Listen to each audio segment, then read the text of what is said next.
Okay, everybody, it's Lucky Luke, and I went out to the place right across the street today called Pine Park. They should call it Penny Park instead of Pine Park. Penny Park, good rhyme for it. So here's what I got today. Not much for the time that I put in, but hey, I guess when you go to a park, that's expected. I mean, everybody goes there. All right, not much to brag about today, but as you can see here, a bunch of clad, couple copper Lincolns.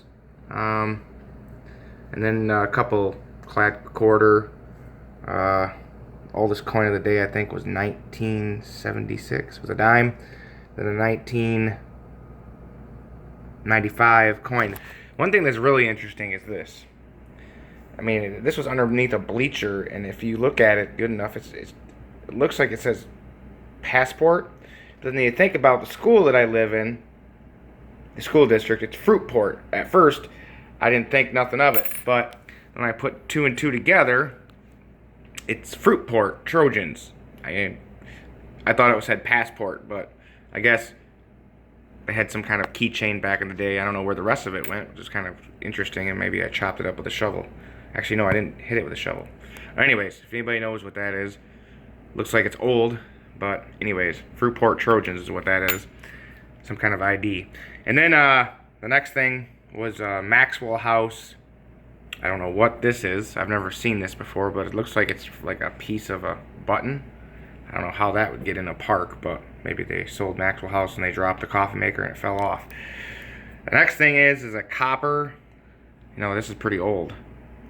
It's a copper penny, or a penny, copper button. Looks from the 60s or 70s at least. And then I got this.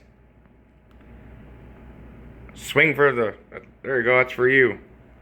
I don't know if that's silver. There's no marking on it, but looks like it could be from a Cracker Jack box too. A lot of people watching baseball used to eat Cracker Jacks. I found this underneath the bleachers, about 3 inches down, so it wasn't dropped recently, so that's probably from the 60s or 70s, I imagine.